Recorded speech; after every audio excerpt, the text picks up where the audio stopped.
What's up, gamers? Welcome to another episode of the Solana Circuit. It's been another big week on Solana. We got a big team here with us on the stream today, and we're excited to get into it. But first things first, my first question of every stream. How you doing today, David? Honestly, brother, I've been a little bit better before. I'm not feeling that great today. These darn Canadians, man, they're starting fires and I'm dealing with smoke and smog for the past couple days. And since getting run over by a car for whatever reason, I don't know, that seems to any kind of change of the weather, any kind of change of what I'm breathing, it seems to really just mess with my head, man. So been dealing with that. So if I sound like this, that would be why. Because I got all this kind like, dude, I don't know if you can tell. It was worse yesterday, but like my throat is sore as hell. My sinuses are stopped up. I've got a pounding headache. But I'll stop complaining. We're alive. We're here. We're on the Solana circuit. We have an incredible guest today, so I'm very much looking forward to that. Well, David, you don't have to worry about all of these ailments once we get into the metaverse. We This is you true. remember all the promises that were made. Meta pumped like $40 billion into the metaverse, and we have a lot to show for it. We have uh Uh, the uh the the thing with the people and the stuff and the Well, we, places. we still have Snoop Dogg's land. That still exists. oh, Hey, we Snoop Dogg. have That's right. Snoop I Dogg's totally forgot land. about that. I Oh my forgot about that, gosh. How could I forget about the sandbox land? dude. Oh, yes, the I just upload me straight to Snoop Dogg's Gangster Paradise or something. I don't know that that was Coolio, But but fun fact, I whatever. actually had land like 2 blocks away from Snoop Dogg. That was like my 2021, 2022 flex. Damn. Um, So you guys are yeah. basically neighbors. Like you're basically like best Practically, friends. practically, Yeah. almost, But you're basically best friends, I think, is what. almost. Yeah. Yeah. All right. Cool. Cool. Cool. so Do you want to go ahead and like introduce yourself? I know we're already starting off with the shit talking shit post or No, whatever. no, okay, guys. The IRL but not IRL shit posting. But yeah. Hey everyone, thank you so much first of all for inviting me on the stream. Like I'm a big fan of Raikou. For context, like Sushant from the Raikou team and me, we go way back. I used to work at the Wormhole Foundation before working at Sunrise. We spent a lot of time there. You used to go to a lot of conferences together. I actually started off in crypto in like 2022. Got my first break. I was working for a venture fund based out of India. That went on for like 6, 7 months, and then the whole FTX thing happened. The fund sort of winded down. I transitioned to joining a marketing agency at the start of 2023. It's called Scribe. I was the first employee at Scribe. Worked there for about 18 months. I was head of growth at Scribe. Then I transitioned to the Wormhole Foundation, where I was head of global expansion. I initially took care of all of our non-English speaking communities and social media channels, and then more recently, I joined Wormhole Labs, where I lead growth at Sunrise. For everyone that is wondering about Sunrise, Sunrise essentially think of it as like a gateway for assets to come into Solana. Like the Blockworks guys like to call it, it is foreign assets on Solana. So we were responsible for bringing on TGE Day to Solana. We got Mega to Solana on TGE Day. Some of the recent stocks that you've been seeing come on to Solana, like SpaceX on IPO day, Sandisk, Micron, Intel yesterday, for instance, all from Sunrise in collaboration with Backpack. Yeah, we do a lot of cool stuff, but like the essence is we want to bring as many assets, spot assets, to Solana as possible and make sure that they have enough liquidity, they have efficient markets, and traders are happy. And traders don't need to bridge off to, go off to another chain. For example, like hey, when CashCat started popping off on Robinhood, we brought that to Solana as well. So the scope is every asset, and the vision is every asset on Solana. Dude, internet capital markets, man. That's always been the dream goal, right? Internet, it's internet capital market is the thesis. Internet capital market. It Fair is enough. only slow. It Fair is only enough. slow. Solana is the market and it hosts many markets. I think that would be Yes, probably a sir. fair way to put it. That is the best way to say it. Yeah. Yeah, yeah. Fair enough. Fair enough. But yeah, I mean, like yeah, that's great. That's great. Like elevator pitch and that's kind of like the whole thing that drew me to Solana initially. To be honest with you, it was just like, yeah, okay, we want to do like this on-chain finance thing, right? But even back in the day, like when like smart contracts were first starting to appear on Ethereum, like if you really thought about it, even before there were really any competitors, you're like, this like there's no way that this works. You know what I mean? Like yeah, you can do some nifty stuff that like, but it's too slow. It's too expensive. This just doesn't make sense, right? Because I came from TradFi and then I joined crypto, right? So kind of like came from that world, and I'm like, dude, there's no way. Like this just is not a thing that can happen, right? But now that we actually have the tech, now that we have Solana, and especially with the like reductions of block time, things like that, where it's like this performance is actually starting to be literally worldwide, globally accessible and available. And now you can trade all the same stuff that you would expect out of traditional markets. It's an incredible unlock, right? And so I'm super happy to like have you on here, and like I'm super stoked about what you guys are doing because I think it's really fucking cool. So Yeah, and like I can talk about what drew me to Sunrise. Like, I remember seeing this clip of like Tolly in 2018 talking about like, hey, and I can read off the quote. Like he literally said, if you guys are interested in disrupting Google or Facebook or NASDAQ, please come talk to us. And like the room kind of laughed. I'll send you the guys the clip later. But oh, please essentially, do, dude. Please do. this I this have not seen was this. I would love to. this was the initial thesis for Solana. Like you remember back in 2021, 2020, when Solana was popping off, it was NASDAQ on chain, right? And then when I started talking to Saeed, who's the founder, about Sunrise, it was initially limited to like crypto assets. And then, we started working with the backpack guys to bring stocks on Solana. So like the vision is expanding. Like even I don't know what assets we're going to list in like the next 2 or 3 weeks because there is no roadmap. The roadmap is whatever assets the traders want is the asset that we will prioritize.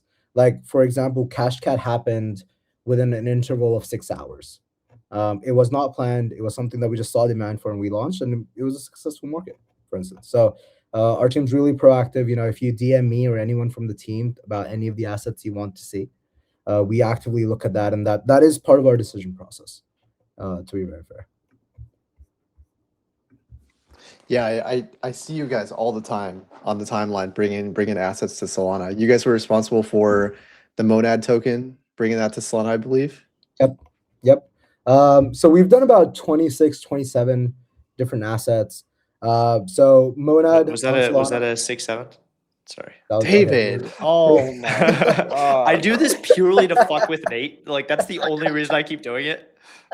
I'm One of ending these the days, stream. it's gonna be one of those ironic things where it's like I just do it and then I'm gonna just like start doing it as a habit. It'll be a problem, but for now. But yeah, we've done 26 to 27 different assets so far. Hype on Solana, for instance, like is curated, is brought to you on Solana by the Sunrise team. Hype actually, one of our best performing assets, for instance, like in the past, I would say about 2 months, it's done over $1.5-2 billion worth of volume. SpaceX on IPO day was us. SK Hynix when it debuted on the NASDAQ, same day, the market was curated on Solana, Micron, as well. Like all of these memory stocks, like we've been seeing insane demand for, and they've been coming on as well. Like Sandisk has been doing great volumes as well. Like if you look at the top 10 stocks on Solana on any given day, at least 6 or 7, again, David, for you, at least six Oh, or seven Jesus. of them will be Sunrise listed stocks. Hell yeah. Hell yeah. So how Yeah. how are you guys able to move so fast on these assets? Because forgive me if I'm wrong, but Sunrise is a division of Wormhole, no? So it is a product built by Wormhole Labs, essentially. If you think about the thesis, the original thesis of Wormhole, it was interoperability, right? And if you think about products built on top of interoperability, what interoperability does, hey, you can build a bridge, right? Like you can have a bridge front end like Wormhole Portal or Mine, right?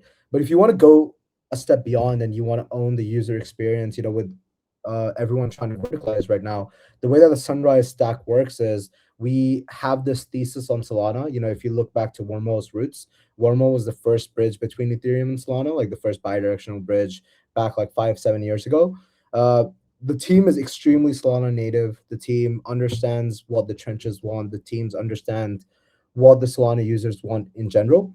So what essentially happens is there are 3 aspects to this, right? Let's talk about all 3 aspects. Let's talk about tokens that are foreign tokens. There is an aspect of tokens that are Solana native tokens that we worked with. And then there's the third bracket, which are the stocks, right? So let's say there's a token, let's say there's Monad on TGE day, right? What that essentially involves is we bridge the Mon token from the destination chain from the source chain to the destination chain, and then we essentially use liquidity. We set up a pool on either Meteora, Radium, or Orca. Our team prefers using the DLMs on Meteora because you're able to price the curve a lot better, and that's what our quants prefer. But one of those three will be the liquidity main source, and then we'll deploy liquidity, and then we work with all the trading partners on top. So we work with Jupiter, we work with Titan, we work with OKX Dex, we work with all of these guys, right? Like DFlow, for instance. The token is essentially made tradable on all these venues, and then the edge that traders appreciate is the liquidity is positioned in a way that the slippage or the price impact is minimal. That is the main goal that we have with all of these. So that's the first asset, like, right? Like when you have a foreign asset that comes over, this is what happens. The main caveat here is we do not rely entirely on Wormhole's NTT or native token transfer to do this. We've worked with other interop providers to do this as well. Like CASHCAT, for instance, was an OFT. Morpho was an OFT. Sorry, Morpho was an NTT. Apologies, but we've I'm worked with sorry, just for the viewer's sake, can you break down the difference between like an OFT and an NTT? Yeah, there are structural differences. Again, I don't want to go too deep into the interoperability conversation. That brings me back to my Wormhole Foundation days. But essentially, like I can talk about NTT in a lot of depth because again, that's part of the Wormhole stack. Essentially, what NTT does is it gives you a Guardian network of 19 Guardians, and every transaction is a 13 by 19 signature of the Guardian stack. Essentially, what these interoperability stacks do, be it an OFT or an NTT or Axelar solution or Hyperlane solution, it essentially lets you take source assets and put them on destination chains. And then there is a balance between the number of assets that are minted both so that it is homogeneously on both chains so that there's no messing up of the supply, essentially. Gotcha.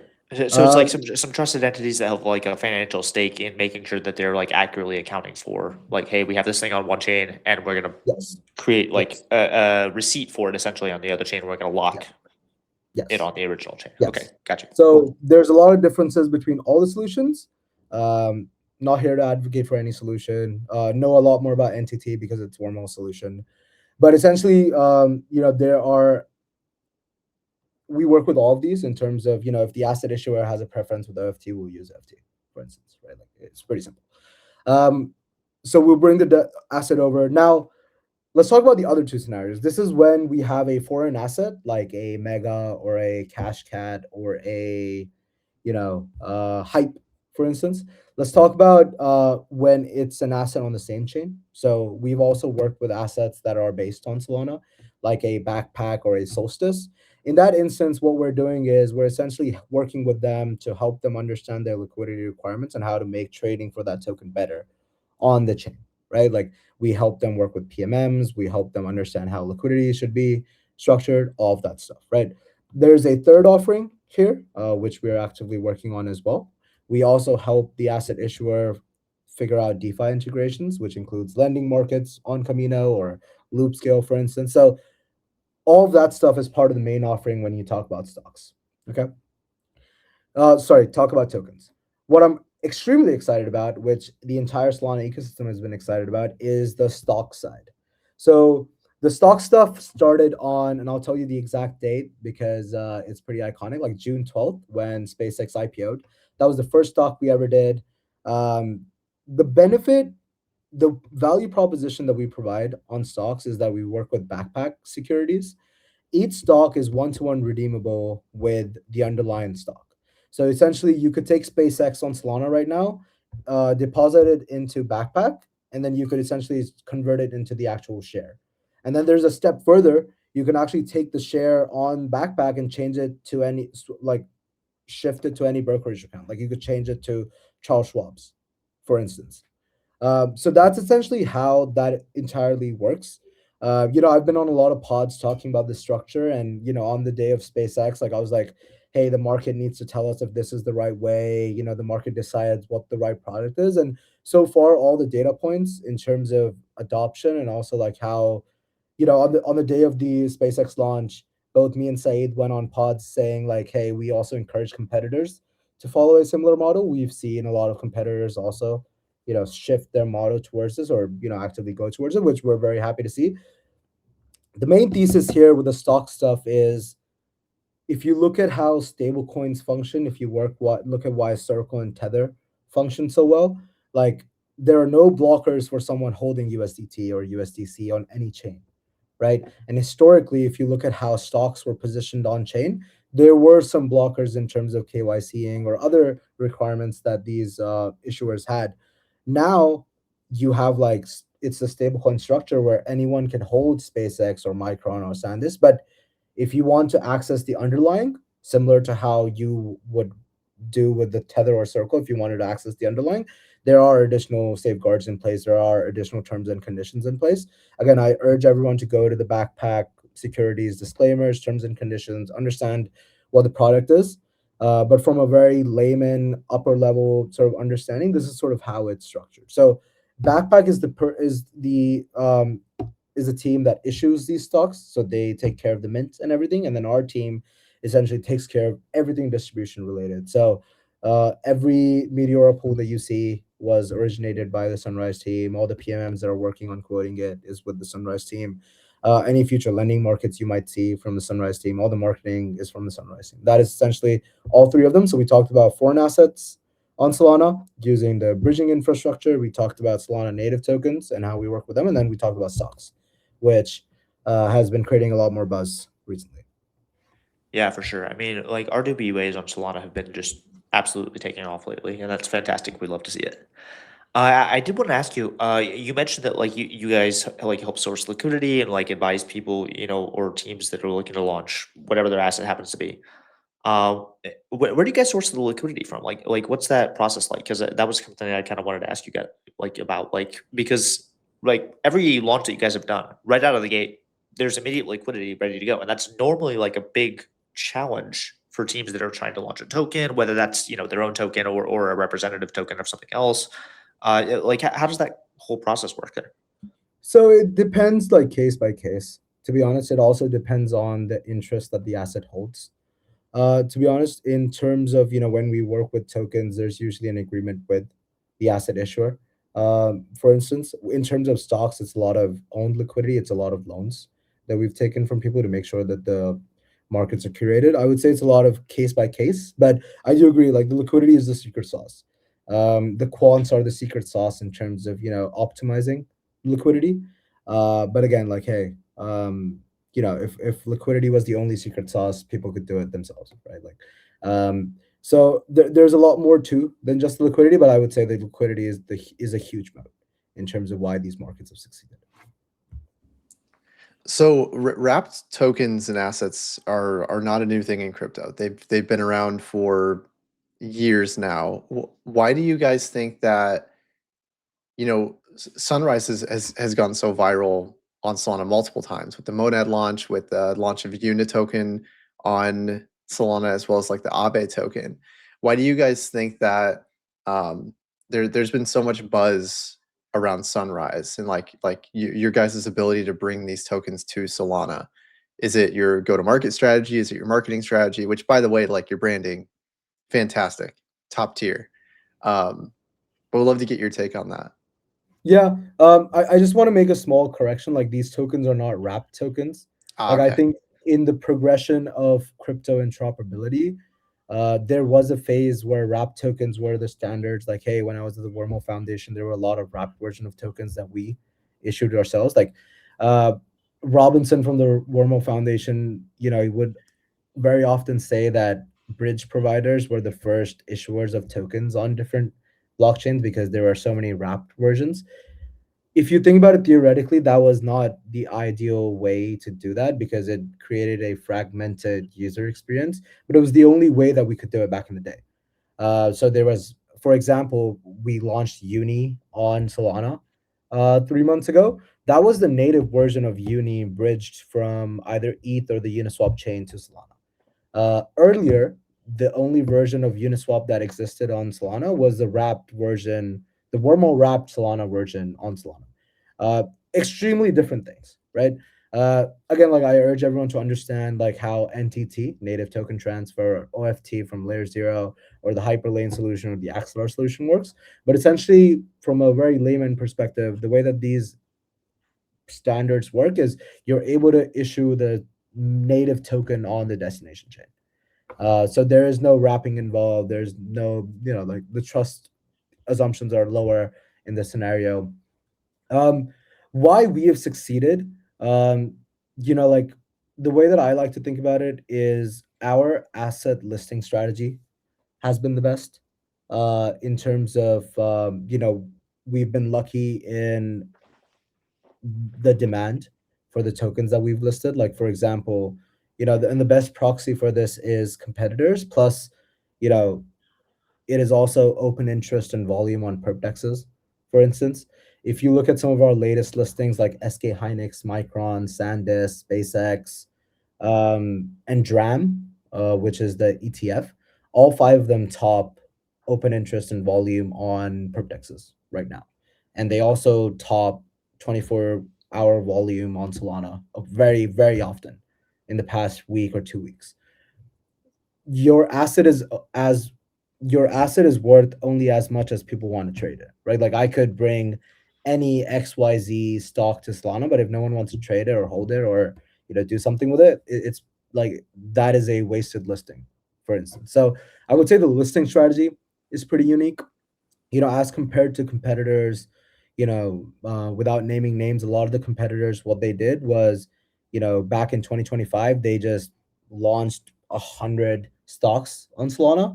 And then if you actually go deeper into what's going on, like two or three assets have liquidity, two or three assets have, volume. We specifically curate markets for what we see demand for. And our asset listing strategy will never be, let's just launch 100 stocks on the same day and see what sticks and what doesn't stick, and then manage the liquidity. Like there's a lot of thought process that goes into, okay, like, hey, this is what we want to launch. Like, hey, we wanted to launch Intel yesterday because there's an earning call on Thursday, and PerpDex open interest and volume is top for this asset, and competitors' volume is also pretty good for this asset. So there's a lot of thought process that goes into why the asset goes on, and then there's a lot of reverse engineering of like, okay, this asset did well. This is what went well. Let's try to do the same for this asset, for instance. So I would say in terms of what's going well so far, knock on wood, it's been the listing strategy and our distribution in terms of people actually wanting to trade it. Yeah, I mean, you mentioned like PMMs, right? The proprietary market makers. And this like makes total sense where it's like, okay, we're gonna target like not only just like highly desirable as far as like trading volume goes, like assets, but also volatile assets, right? Because then the prop AMMs, they're able to come in and say like, hey, we have, first of all, we have an external source of truth, which is very important for a prop AMM to be able to operate. Like they need the oracle, they need to be able to look and say, okay, what's the actual price? Then we can provide it on chain, right? But also like they need activity. They need to be like, okay, like, well, how many people are gonna be wanting to like cross our spreads, and the number of participants, the volume of participants is going to determine whether or not they're going to be able to be profitable. And so, being able to kind of combine those, like that demand of like, okay, are there a bunch of people that want to trade this thing? Is it going to move a lot? Like, is it going to be volatile? And is there an external source of truth for it? Then we can get PMMs in here, and then that kind of solves the liquidity problem. Then it's like, okay, now this is just like an almost like self-fulfilling market. Not like self-fulfilling exactly, but you know what I mean? It's like now we have all the ingredients we need in order to make this thing potentially successful, right? So I really like that approach as opposed to, like you said, like sort of the spray and pray, like, hey, let's take top 100 assets, and then it's like, okay, well, can you actually trade them at like reasonable prices on chain though? Because if the answer is no, why the fuck would you come to Solana and trade them? You know what I mean? Yeah, 100%. And I think another unlock that people have started to appreciate is the 24/7 nature of these markets. I remember when we were doing SpaceX, like Said said this on a live stream when we were doing SpaceX. He was like, Elon's made it extremely hard for stocks on Solana to survive and succeed because he's doing this on a Friday close to market close. And we have to rely on a lot of external data points to price this over the weekend. We were extremely you know the way that the markets were structured, like the opening on Monday was priced exactly or very close to the range of what it opened on Monday. So we were able to provide a great trading experience to Solana holders for SpaceX. So there are a lot of different factors to this. I think eventually, we'll see the sort of nature of assets change in terms of how they're traded and how traditional market participants perceive it. Like I was looking at the news the other day, like with CME also considering 24/7 oil futures, for instance, like, hey, why that's happening? Like that's because of crypto markets succeeding, and they see the volume, they want to be part of this volume, they don't want to be left out. So I think if we keep at it in terms of how we're going, we are shaping the future in terms of how crypto markets and people think about these things. And I was talking to Cheyenne from Multicoin the other day. He said a beautiful line, like the TAM of crypto is all the money in the world, and these stocks are part of that. So yeah, I feel really grateful that I get to work on this mission every day. So this is probably a stupid question, but I wanted to ask it anyways. So like a stock like SpaceX, you trade it between the opening hours of the stock market. It's closed on weekends. When a person buys that stock on chain during the weekend, how is that priced? Is it just people speculating on what the opening price is going to be on Monday, and then that price will equalize when the stock actually opens for trading? I mean, I assume that's how that works, but I didn't know if there was a more So official there's answer. there's a lot of data nuances here, and all of this is a data. Okay, the way that I would love for you to understand it is there are bigger players than crypto players who are pricing these assets for traditional desks or institutional desks. There are data feeds that are available from these desks. The way to properly price this is to curate all that data and then look at what you want to provide as a price point. That is how this is done from like a very layman perspective. The quant answer, again, like even it's very nuanced. We could do like an episode on this all together. Like there's a lot of debate in terms of how to price these assets, but the way to think about it is there are players bigger than crypto players, institutional players who price these assets properly over the weekends and on non-trading hours, and that those are the data sources that we refer to curate a price, for instance. Yeah, it'll usually be somebody with like just providing like a two-way quote, right? Just like this is my bid ask, and then you take some kind of like measurement of the bid or not volume, but notional adjusted bid, whatever. Yeah. Again, like hey, I'm not a quant. I don't want to act like a quant, but from what I understand and the way that it was explained to me, this is how it was explained to me. Yeah. No, I was just diving in a little bit there because I used to be a quant. Now I work here at Rachit, but so yeah, don't let me get too deep in the weeds. Nate's seen how far down rabbit holes I can go. So Bro gets locked in. He just starts saying 6-7 over and over. His eyes roll into the back of his head. It's horrifying. I've seen it before. It's absolutely horrifying. Um, but it really does feel like Solana is fulfilling the promise of becoming the internet capital market, or internet capital markets plural, however you want to do it. Do you feel like TradFi is feeling the pressure? Because like you just said, a lot of these TradFi outlets, they're making some of these markets 24/7, just like crypto, because they're seeing there's all this demand for weekend volume or after hours trading volume. Like, do you feel like Solana is becoming a serious competitor to these traditional markets? I think that's an interesting question. I think the short answer for now is we are in that trial phase where we need things to succeed for these institutional players to look at us as like a serious venue. But if you look at all the data points in terms of how the NASDAQ or these traditional players are perceiving crypto, they're definitely paying attention, right? Like if you look at the CME news that I was talking about, like them actually considering it like 5 years ago, it was unthought of, right? I think two things that these traditional players are going to monitor over the next 5 years for them to actually think about, we always talk about TradFi and DeFi converging. I think the next 5 years are really important in terms of that convergence to actually take place. Would they need to see adoption for 24/7 markets? That's the first thing that they need to see. The fact that it's not 24/7, like we're not passing like I don't know if back in the day before it was all electronic, like stocks used to trade on paper, and like back in the day you could make the case like, hey, 24/7 just wouldn't work, right? Like, how are you going to do all this? There's so many people involved. Like, everything's electronic now. There's no reason for this not to be 24/7. That's the argument that I have in terms of why the traditional people should take notice. But okay, they need to see demand for 24/7 markets. They are probably monitoring how these assets perform on a 24/7 horizon. Like, theoretically, within the next 5 years, if all the trading volume is still between NASDAQ trading hours, even on chain, like, there's no point for them to move off that, right? Like, if 90 or 80% of the volume is still between that, like, why would they even consider this? So that's the first thing that they want to check out, in my opinion.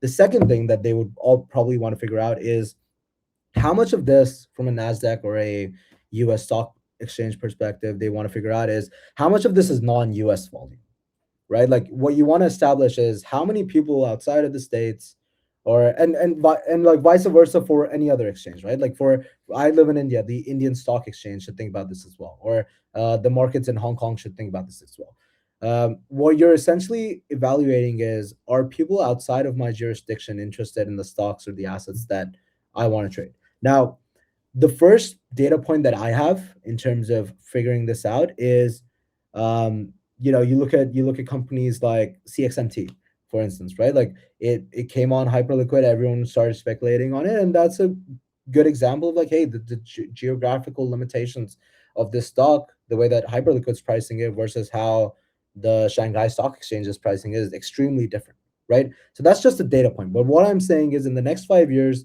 these traditional players are looking at these two things.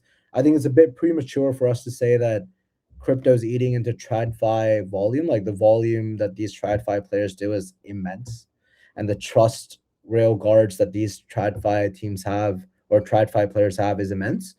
What crypto is in right now is like a PMF stage for a bigger company. Like, the way that I would like to think about it is, let's say you are a Facebook or a really big company, and there's like the small new trend, right? Like, let's talk about it in AI terms.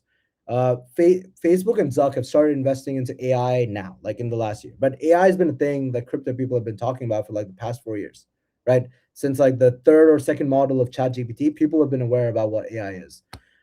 There's obviously a discrepancy between how bigger MNCs and bigger players think about investing into new technology versus how early adopters think about it. We're still at that early adopter stage where we need to prove to the bigger players, like, hey, crypto rails are safe. People want to use this. There is a lot of scope for this. There's a lot of benefit for you to invest into this. So I think we're in that stage. I think that the realistic time frame for this is the next 5 years. We ideally want to go from, okay, Bitcoin's like at 70K right now. We ideally want to go to an all-time high again. I'll give you a hot take. My hot take is, before Bitcoin hits another all-time high, we will have bigger institutional players look at crypto rails and stock trading as a viable option. That's my take. Well, I think that's totally reasonable too, because I mean, like, when the whole shenanigans with like Iran and everything between the Iran and the U.S. broke out, we saw just like record volumes of like oil perps on like hyperliquid pop off, right? And obviously this isn't Solana. Obviously, we're talking mostly about Solana here, but it's a great data point to say like, hey, there is demand for this like 24/7, and like you said, CME is already exploring it, right? Like CME is, for those who don't know, is basically like the premier like futures provider on commodities, at least in the United States. Um, and they already operate like 23/6, I think, right? Like 23 hours a day, like 6 days a week, and I think they close like Saturday night and then reopen like 6 p.m. Sunday, Eastern time. Anyways, but yeah, it just goes to show that like the demand's already there. And again, this is the CME, and those hours are already like as close to 24/7 as you get in traditional finance. Like anything else you're talking about, like stocks or anything like that, which in events like that, where it's like, okay, hey, the price of oil just shot up 10% like overnight while the exchange was closed. Doesn't just affect oil, that affects a whole lot of other companies and stuff too, right? So it's like you start seeing these sort of like data points of demand, and sure, maybe CME is like open most of the time, but if then all of a sudden we're seeing like, hey, there's a ton of trading on chain because it's open that extra hour a day, or that extra, like what's that add up to, like 31 hours a week or something like that. Um, like, hey, that's actually really valuable. Maybe we should start doing this with stocks too, which are only open for like what, 9 hours a day, something like that. right? So it just makes sense. Like we are seeing that demand. We are seeing these data points come in. I think it makes total sense that we would expect to see like more and more activity moving on chain, especially honestly, it would kind of benefit Solana slash Sunrise and sort of the on chain RWA ecosystem if the traditional finance markets were slow to adopt the 24/7 market, right? Because then we just get to show like, hey, come over here. We got all of it, right?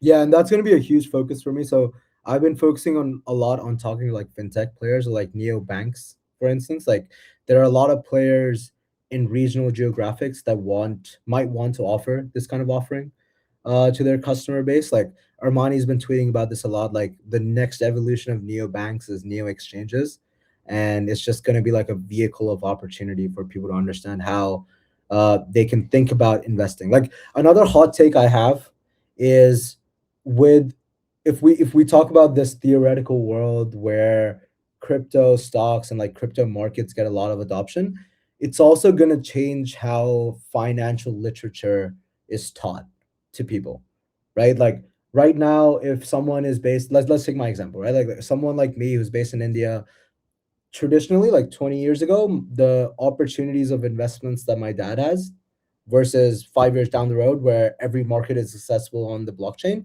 in a safe and trusted manner, the way that people think about investing is going to be extremely different. And we might see a shift in how wealth is perceived in different countries. We might see a change in how people perceive investment opportunities, right? Like maybe the US Treasury's 5% is becomes a standard across the world. If you want the safest yield, maybe it's another market, right? Like uh, what it gives is it democratizes access to people to make broader and more sound financial decisions. But what it also does is, if you think about it realistically in terms of how the US stock market performs versus how other stock markets perform, you look at, let's not even take names, like look at the best performing stock market and look at the worst performing stock market. You will see people understand why that is, and they will also be aware of what is going on in the world, and they will have the opportunity to invest into that. Obviously, there's a lot of regulation stuff that needs to come in place for people to feel safe to do this. The UI needs to get better. The holding experience needs to get, like, there's a lot of things that we need to do in these 5 years. But theoretically, what this geographical access enables is a lot bigger than, just like, hey, you can hold this on your own wallet. Like the self custody angle is there, but it's a lot bigger in terms of what it enables, is the way I think about it. I mean, it creates like you were saying, like this geopolitical thing as well, where it's like, okay, there are different capital markets and structures that exist around the world. Like there are certain markets, again, we won't name names, like around the world that do not return shareholder like value to shareholders. That operate on this assumption that like, hey, any profits the company makes, we're just going to pump that back into how do we make the product cheaper, and there are advantages to that, but not from like an asset holding or growing or like wealth creating perspective, right? For people that want to own assets.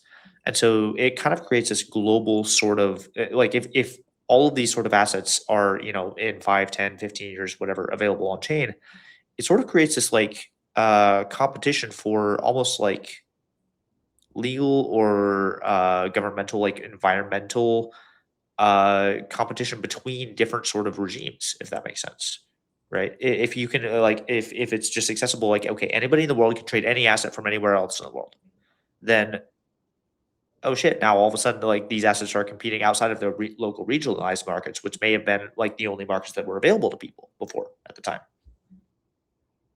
Yeah, I don't know too much about the geopolitical stuff, to be very honest, but I'll give you an example of a recent example of, this playing out, right? Like SK Hynix is a very premier stock, non-US based, and then it was listed on the NASDAQ on July 10th, right? It saw about $28 billion worth of commitment. The only question I would have in that scenario is, why did US investors have to wait so long to be able to get access to it? Like if there was $28 billion worth of demand for SK Hynix, uh, that is what will change. Like you will have people be able to access opportunities a lot easier. Right now, we're only limited to US stocks and people across the world. Like our team is we talk to a lot of US traders, US based traders, and they end up asking us like, hey, why is this valuable? Like, hey, I can just buy this on Robinhood or XYZ platform. Like, hey, this product's not for you guys. Like, this is for the people who can't hold this, or this is for their rotators on chain who want to go from Sol to Hype to SpaceX, or they want to keep their wealth on chain, right? Like, so we're even players like us, we're still trying to figure out our target audience. I can tell you right now, like the biggest trader base in terms of on-chain data that we've seen is the rotator. We've seen a lot of rotation between Sol to Hype, and then Hype to SpaceX, and then back to Sol. Like there's just a lot of rotation that keeps happening. Another hot take here. I'm sorry, guys. I just keep hitting you with hot takes. Is Please. Oh no, please don't keep hitting us with the hot takes, bro. What We are you want doing? cold lukewarm takes only on the stream. So another hot take I have is, if in the next 5 years we have all these stocks on chain, historically, if you look at the data, in every bear market, we've seen people with the rotation has always been majors, alts, back to majors, off ramp, right? Now what we'll see with new stocks coming on, and we're seeing this with all the stocks that have come on Solana right now, people are not gonna off ramp. They will figure out a way to be allocated on chain, and they will want to be allocated to a meta. This will keep all capital on chain, and it will benefit. We may or may not see an altcoin cycle. We may or may not see a meme coin cycle. But what I can see and what I do predict is all capital will stay on chain, because people have a different way of allocating, right? Like, even if you think about it holistically, like if people are off ramping in bear markets, what are they going to do with all that money? They were probably going to put it in the stock market, right? Like, or they were going to put it in commodities. Like, as someone who's invested so much into a major or an altcoin, they're not just going to keep the money passive. Like, maybe they put it in treasury bills, right? What I'm saying is, if we bring all these RWAs and all these stocks on chain, all that activity happens on chain, and it just keeps all the momentum on. The way that people have been, like we say, like tourists, like people come in the bulls and they leave in the bears, that frequency is going to go down, because people don't have to leave. Like, people will always have money on chain. People will always have a touch point with their wallet, or their crypto portfolio, because their crypto portfolio actually represents their entire portfolio. So that's another thesis that I have in terms of how capital formation or capital accumulation happens on chain. So you mentioned something earlier that was very interesting, and I'd love to get if you have any data points on it. So you guys launched your first stock, SpaceX, I believe it was on June 12th, I believe. So it's only been a little over a month since you guys have started launching stocks on Solana. You said that, well, I know this is true. Like on-chain stocks, they're not incredibly appealing to US-based people because they could just go to Robinhood and trade the stocks for free, and it's a more of a seamless experience for now. Are you guys seeing a lot of traction and volume in these on-chain stocks in countries other than the US? Or do you not have enough data points to prove that yet? So we don't have enough data points to prove that right now. Obviously, since all of it is on chain, there's no real way to track that. What you can see as a proxy is, you can look at trading hours. You can take a look at volume and trading hours, and kind of batch as like, hey, these might be a US person, or this might be someone in Asia. There's not enough conclusive evidence to say like, hey, this is sort of how it goes. What we've seen is consistent volume across the day for these assets so far. Gotcha. Okay. Very helpful. Very helpful. So, I mean, with stocks coming on chain, we got things like MetaDAO that are launching ownership tokens to give you actual ownership over the company. Like, and this is just kind of like a hot take, a statement on my side. I think the traditional stock IPO sector of the financial market is kind of going to get overtaken by these smaller companies doing these smaller raises that end up becoming unicorns, and crypto is going to be like the epicenter of it. Like I think that's so fascinating, and I mean the reason I got into crypto, and I feel like the reason a lot of people got into crypto, is like the democratization of finance. When I first used Aave back in 2021, it absolutely blew my mind. Like, I can deposit money into a protocol, I can borrow money against my money, and I don't need to ask anyone for permission. I literally just go to a website, I click a few buttons, and I have a loan on my money. And DeFi and ownership has evolved so much since then, but in other ways it's regressed. Thank you, Gary Gensler. It's just really cool to see crypto kind of evolve into this democratization layer for finance outside of crypto as well. Because we all know that nobody's buying the tokens. We're cooked on that. Our portfolios have never been lower. So I like that prediction you have that instead of people rotating capital off chain, they're just going to keep it on chain because eventually all assets will come to Solana, hopefully. But you guys are at the forefront of that, so pretty exciting stuff. What I'm even more excited about is once we start doing like broader stocks, like around the world, other type of stocks as well. I want to see what happens then.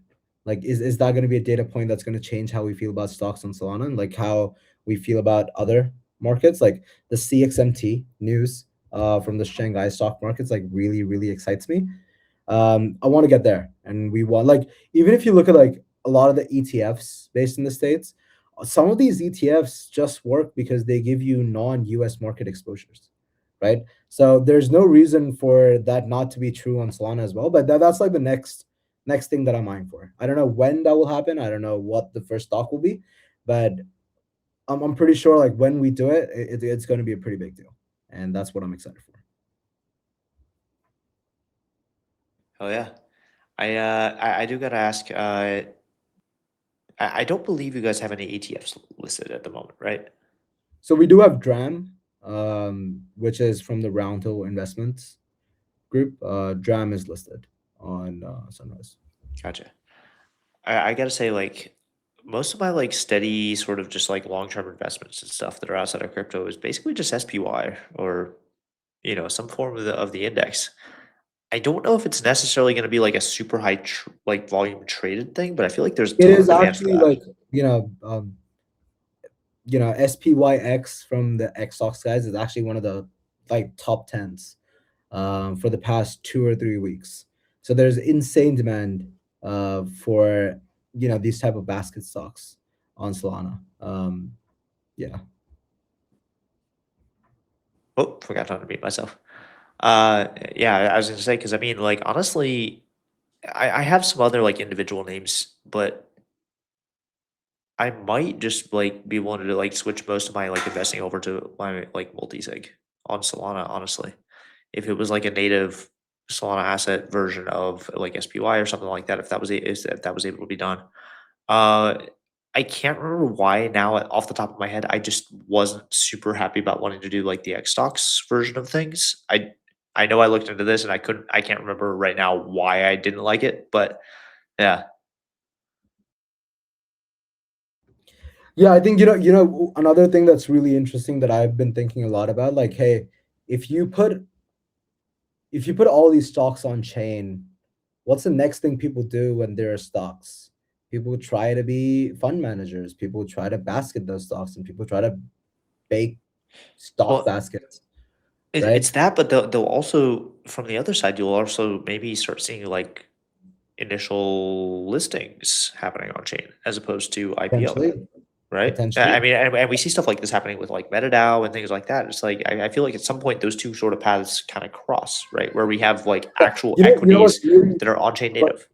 Yeah, you know what's like really interesting as this data point here is, I think this was a week ago, or it was on a Sunday.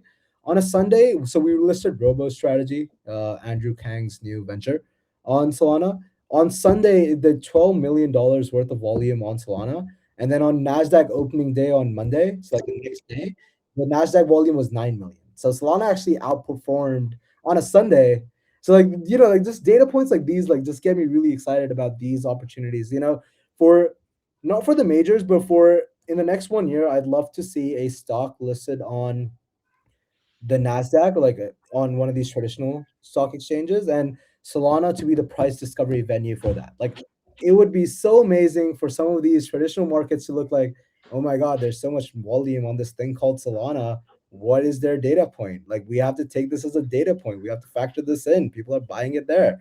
I mean, Nasdaq is like certified settlement on chain now at this point, Yeah, so yeah. it's completely So feasible. Like it can I, happen. I think that would be pretty cool. Like you remember, I remember Saeed talking about this a lot. Like, um, he tells me stories about how like Bitcoin in 2016 it came on the CNBC and it's like an iconic day because you'd never think about that happening. I think the next iconic day that we could reference is probably like, hey, the NASDAQ or some big exchanges referencing Solana data to be like, hey, the volume is there. We just have to reference it as a price point. Like we just have to. I think that would be pretty cool. That would be pretty cool then. Do you imagine if we had this during the GameStop stock fiasco? Could you If just we did that, imagine? yeah. Like we would all be trillionaires. We would have destroyed the we would have destroyed TradFi. All the wealth would have been transferred from the boomers to the zoomers, and we'd all be living on like yachts made out of diamonds, right? Like they could not shut off the stock market. They couldn't turn off the buy button on Robinhood for GameStop. The stock would have They kept would have running on just made chain. crypto illegal, bro. You're not allowed to take the boomers' money. That's the rule number one of finance. You can't take the boomers' money. You're not allowed to. They'll just Yeah, legislate it away. that whole fiasco was absolutely insane. But hopefully, having chains on stocks on chain could hopefully prevent that from happening in the future. I don't know. There's probably some crime involved still, and they're gonna find a way to crime it up. But that could be interesting. So, um, Ratchet, were you a part of the Sunrise team when you launched the SpaceX stock on June 12th? Yeah. So I joined Sunrise in like March. Before that, I was at the Wormhole Foundation. Um, so yeah, I was there on SpaceX Day. It was a very iconic day. So the beautiful thing about SpaceX was it was our first one. Uh, there's a lot of capital formation or like price discovery that happens on IPO day. So no one knew when the stock was going to go live, and then the race was you have to be the first one to go live. It was just like an exhilarating couple of hours. Like I'll go check my Whoop data and I'll share it with you, but I remember looking at like it's like high stress zones only. So pretty fun day. Pretty fun day. I was literally gonna ask, like, did you sleep the next night at all? I assume not. So the fun thing is like since I'm based in India, it was like 10 11 p.m. my time. Oh, And by the time it listed, it was like it was at like 1 a.m. And then I had a friend's birthday, so I had to go there. So it was pretty eventful night. But yeah, a lot of I was also part of the team that was monitoring the chart over the weekend. So a lot of my time over the weekend went just looking at like, hey, is there any abnormalities? Is there anything going on? Everything was good. The price was great. On Monday we opened at a close estimate to what the actual stock opened at, which was great. So yeah, it was like the PMF point for us. Like, hey, we can do this. Like if SpaceX, we could do SpaceX on IPO day, we can do any stock. And then SK Hynix on the 10th was also interesting. In a similar way, it was kind of a similar IPO because it was the first time it was being offered to people in the States. That also an iconic day. And then, as I was telling you, like we did CashCat on a 6-hour turnaround. It was actually on SK Hynix day. So, we did SK Hynix and then we did CashCat. Yeah. yeah, I remember when CashCat launched and Robinhood chain came around. It was a big day. I don't know. I don't even know if CashCat's doing that well on Robinhood chain anymore. But Oh, I'm pretty sure it died. So on did the it die? next day, um, I saw Vibu tweet about this. I think about 26% of all cash cap volume within the 24 hours of we listed, it was on Solana. So that was a great turning point for us as well. It was great data point. See, that's crazy. And I made a tweet about this that Robinhood chain's going to launch a token. It's going to run up. It's going to die in a week, and no activity is ever going to come back to the chain. I And do remember seeing that tweet. I think I even bookmarked it because I was gonna be like, "Yep, I completely agree with this. I'm gonna quote tweet you and just like dunk on people for you." I was, I mean, I don't want to say I was right yet because it's still around. But like, what is the point of launching a new chain with a new meme token when you could do the same thing on Solana and there's no difference? And in fact, it's probably faster and better. And I know it's more Sure. decentralized. Well, sure, but you have to think about it like so from Robinhood's perspective, they're like, "Hey, we can own the single sequencer, bro, and we can charge transaction fees." Oh yeah, they're And making a our shitload of customers money on it. aren't gonna necessarily know any better. And it's like, of course they're gonna launch their own chain. Yeah. It's okay. Give them like 3 years, they'll be migrating. It's fine. I completely get it from Robinhood's perspective. I mean, they're going to print hundreds of millions of dollars. Well, not hundreds. They're going to print a lot of money running that single sequencer. But like from a user perspective, there's no point. Just use Solana. You mean the guys who decided to turn off the button in the middle of the GameStop thing are really aren't as concerned about the user experience as maybe they could be? Is that what you're No, trying to tell me, Nate? listen, Are you listen, trying to tell me David. that these guys might not be doing the best things for their users? No. They're good guys now. They do live streams. They do these big product launches. They're good guys now. Vlad's tweeting on Twitter. He's talking to the people. He's sharing the meme coins around. He's a cool dude now, and he Yeah, would totally. he would Yeah, I'm sure he is. he would I'm never do sure it. he is. He would never do it. Yeah, of course not. Of course not. No, I don't know why we can anybody would trust ever him. impugn his reputation. We can trust him. Man, Robinhood chain to $100 trillion billion. Hashtag not financial advice. Not financial advice. Rachit, we have 3 minutes left. Do you have any final thoughts or final things you would like to share with the audience or shill to the audience? I think the number one most important thing, if you're a Solana trader and you want to trade these assets, like I want to hear from you, the team wants to hear from you. The single best thing that you can do for the Solana trenches right now is tell us what you want to trade, right? Like we do not want you to go away from the Solana trenches. Like, hey, even if it's like a meme coin, even if it's a commodity, even if it's a stock, anything. Like my number one goal is to make sure that you have the markets that you want to trade on Solana, be it whatever it is, right? Like if it's a lending market on Camino or on Loopscale, like on any of these venues that you want, or even if it's like a perp market, for instance, for an asset. Like I want to hear from you. I want to hear what would get you interested on trading on Solana. And that's our number one goal. So yeah, if you have any thoughts, always DM me. I'm always responsive on Twitter, on Telegram. Yeah, that's my number one request. No show, no anything. Just want more feedback, want more people involved, want to hear from the people. Oh yeah. Where do we find you on Twitter? Just my name, Rachit. Rachit at Rachit. Yeah, I was one of the lucky few who got it on X Marketplace the day Elon made it. So I pay like $50 a month for the handle, but it's pretty cool. Dude, there's still somebody sitting on like the Raikou handle, and they're private, so we don't even know if they're like active or anything. But it's not available on the like marketplace or whatever. So I keep checking every couple of weeks. I'm like, have they died yet? Have they not? Not that we want anybody to die, of course. It's like, can we get the handle though, bro? So David wants him to die so you can get the Raikou handle. I didn't say that. I explicitly said I did not want anybody to die. I might have been lying, but hey, listen, it's what it is. It's just business. It's just business. Yeah, some chud has been sitting on the off-my-lawn handle, and it makes me so mad. I check it like once a week, and it's unavailable. The dude's never tweeted. I don't know what Elon is using as his criteria for Twitter handles, but it's incredibly frustrating. Whatever. Anyways, thank you so much, Rachit, for joining us on the stream today. Thank you for taking the hour to come in and chat with us. Super excited to see what Sunrise lists next. We will definitely be following you guys on Twitter. But yeah, thanks again, man. Really appreciate you. Always, guys. Thank you so much for the time. And yeah, whenever we do a new listing, I want to come back and I want to talk about the rest of the world stocks. That's my only request. And dude, you've been great. We would love to have you back. That'd be awesome. All right. Cool. All right. Thanks, guys. Thanks so much for the time. Have awesome. A great day. You too, man. Thanks so much. Thanks, everyone. We will see you on Friday for the Raikou Town Hall. Peace out.